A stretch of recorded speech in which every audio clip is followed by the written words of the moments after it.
in my mind. There is Good morning, we're heading off now. We're nothing heading out through the Maskelyne Islands, and pretty nice morning. It's got about 10 knots apparent, so sailing along, and looking forward to getting out the entrance, heading north up to the main island of Malakula, where we'll pull into a place called Port Sandwich, which is the main port of Malakula. So we're going to go ashore there to the town, Lamap, see what that's about. It's like the main hub for the local villages, so it's going to be really interesting to see what that town looks like. We should be passing out of the pass in about 40 minutes into the ocean, so good.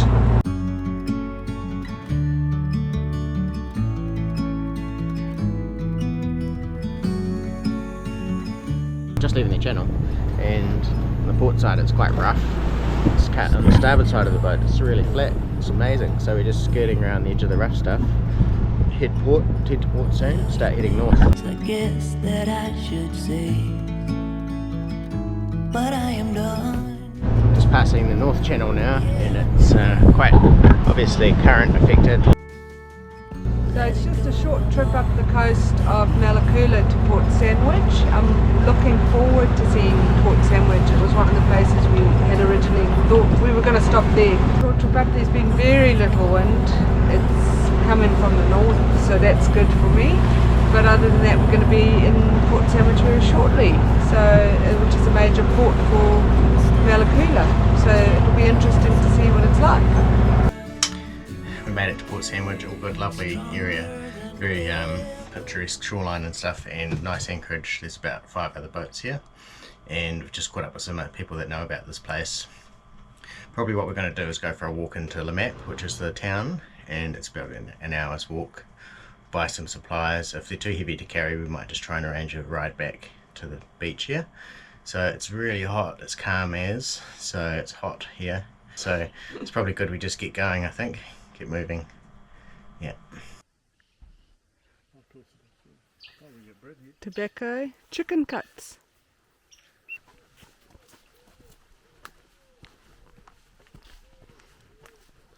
This is lovely.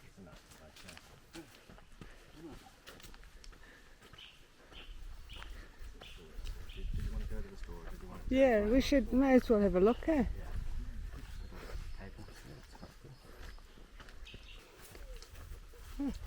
Hello. Hello.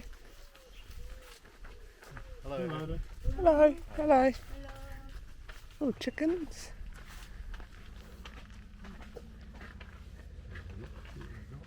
Yeah. Can we have a look? Yes. Thank you. Okay, yeah. We always here. Oh, okay, alright. So we could always come back on our way back from Lamap. Oh, you're beautiful. Okay, Look at you. beautiful. So maybe that's the way to go. We'll go walk into Lamap and then we can get that done. come back. Oh. Hello. Alright. So we're just taking a walk to Lamap. It's about 3 kilometres from the anchorage, and there's a little store by the anchorage called Rainbow Store. Beautiful little kitten there, and it's very pretty. It's a very pretty island.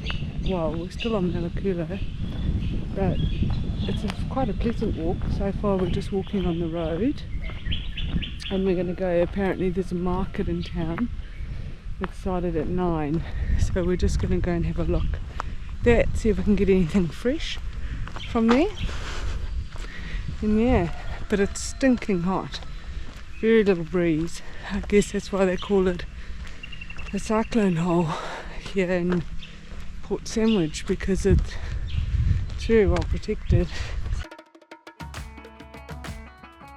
Malakula, a volcanic island and the second largest in Vanuatu. It's rugged, it's green, and it's full of life, with Lamap being the nearest town to Port Sandwich. This little community has just about everything locals need: a tiny health centre, a police station, a weather station, and even a bank. There's one small airport, some schools and more than half a dozen anchorages nearby, with Port Sandwich being one of the best natural harbours in all of Vanuatu. Walking into Lamap takes you past a series of villages where life plays out in the open, children laughing, smoke rising from cooking fires, and friendly waves from locals as you pass by. It's the kind of walk that reminds you why we love exploring these places on foot.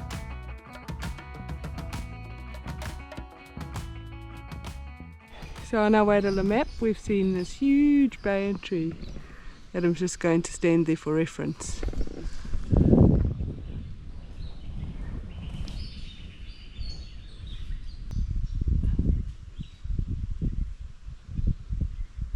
Now he's calling us over. What's he up to? Yes. Tourists disappear in banyan tree. Never to be seen again.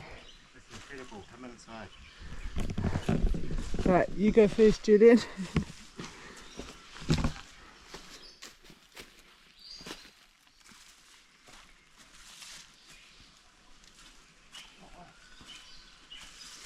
Wow, it's like a cathedral.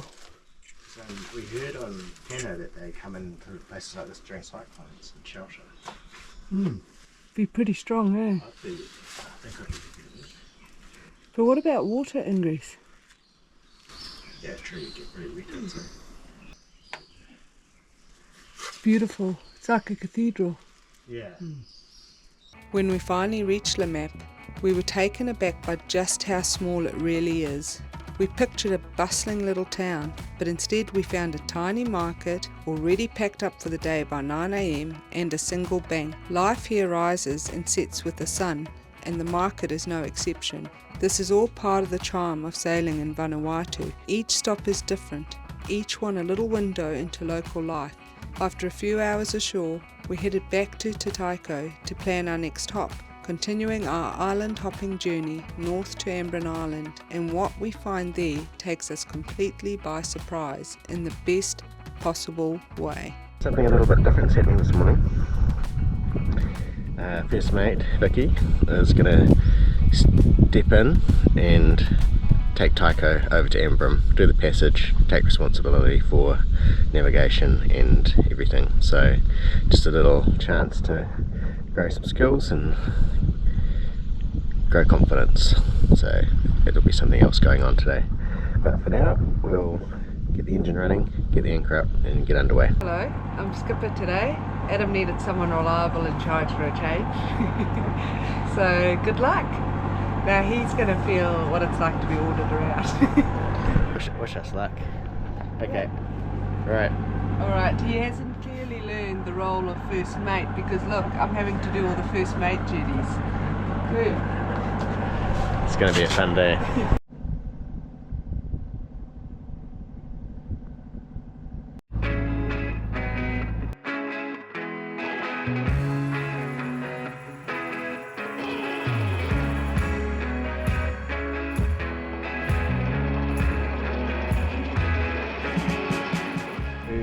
Give us a rundown, what's happening, Skip?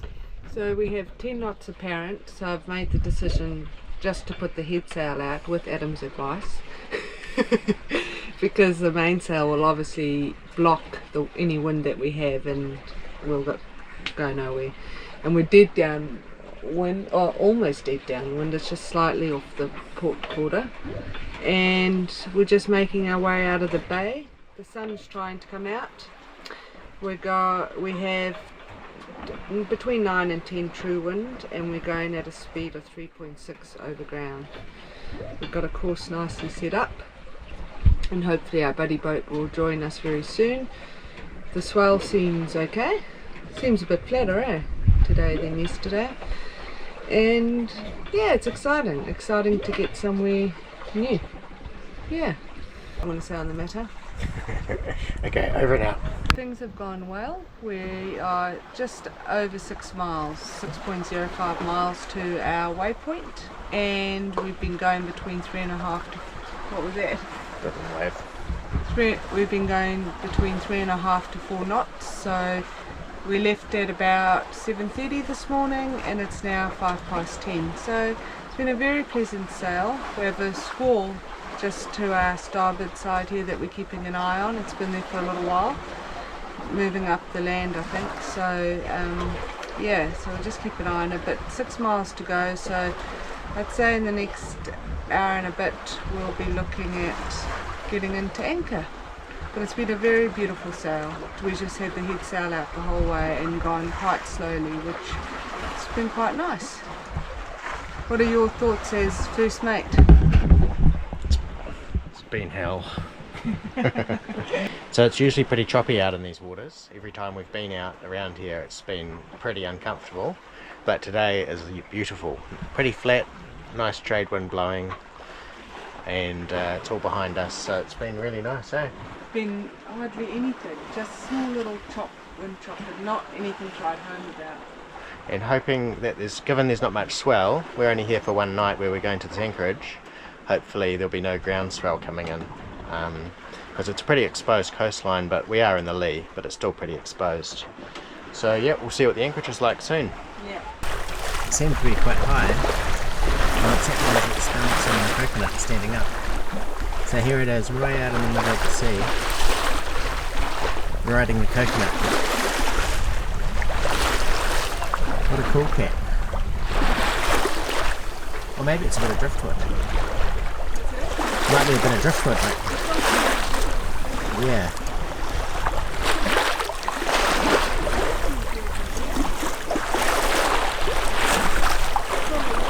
Right, oh, off it goes.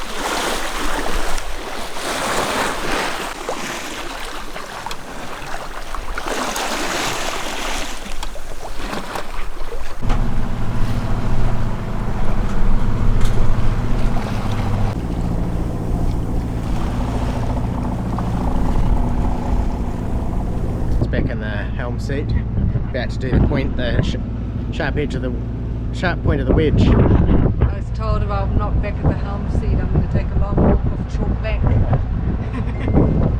No, we're here, so I'll show you where we are. We're just coming into Ambrym now at the anchorage, and it's called Loliwai, and apparently there's a guy ashore with his family that are very, very friendly. You can buy fruit and vegetables and he'll take you for a tour of the lake, because there's a lake there that was formed in, I think, 1930.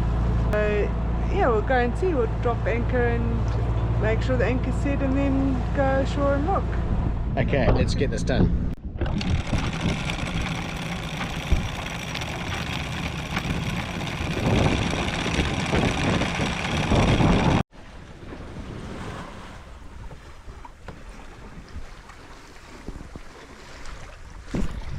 Just the most beautiful blue water out here.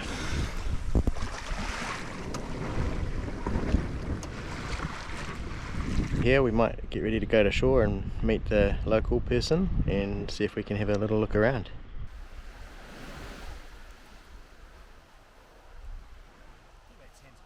So you can feel the heat, eh? Yeah, you can feel the heat off it, eh? Yeah. Try walking around in bare feet.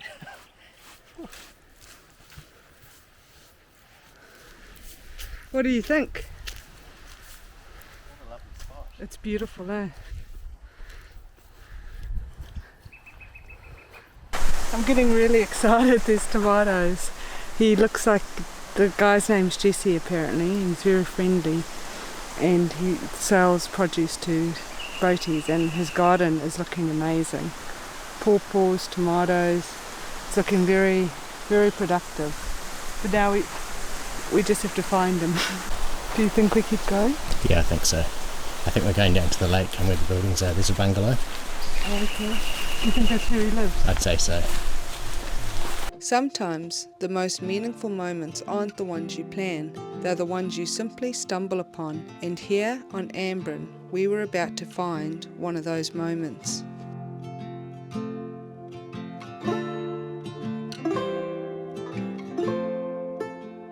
We were welcomed by Jessie, who together with his family is quietly building something truly special here. They've created a small tourism venture, simple bungalows for visitors, guided walks around the volcanic lake formed by Ambrym's 1913 eruption, and cultural evenings that bring their traditions to life.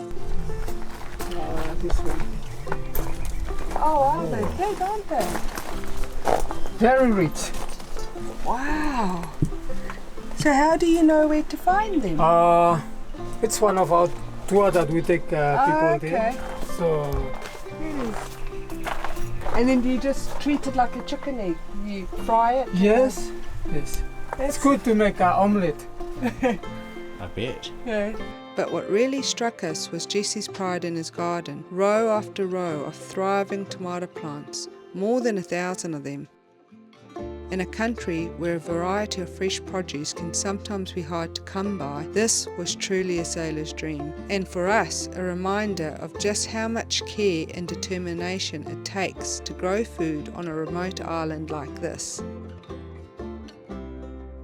We've just been back to the boat to pick up a few things, and such as some rope, because the guy that lives here wants to put the mooring down in the bay, so happy to donate some rope, that's all good, and some other things. We're going to buy off him some beautiful fresh tomatoes, a cucumber, and maybe a few other things. So he's a pretty amazing guy. He's living here, just him with his family, and he's created this beautiful area, little traditional houses and lots of gardens, and there's some animals like pigs and chickens and things, and he's just created this little haven that yachties can come into, and they have traditional sessions.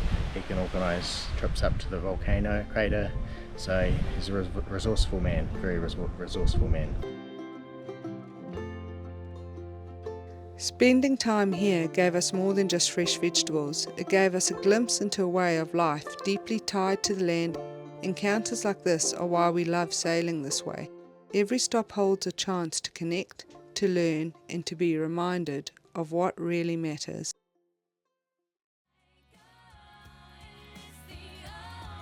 Thank you for watching. If you enjoy our videos, please consider subscribing, giving us a thumbs up, and sharing with those who you think will enjoy it too.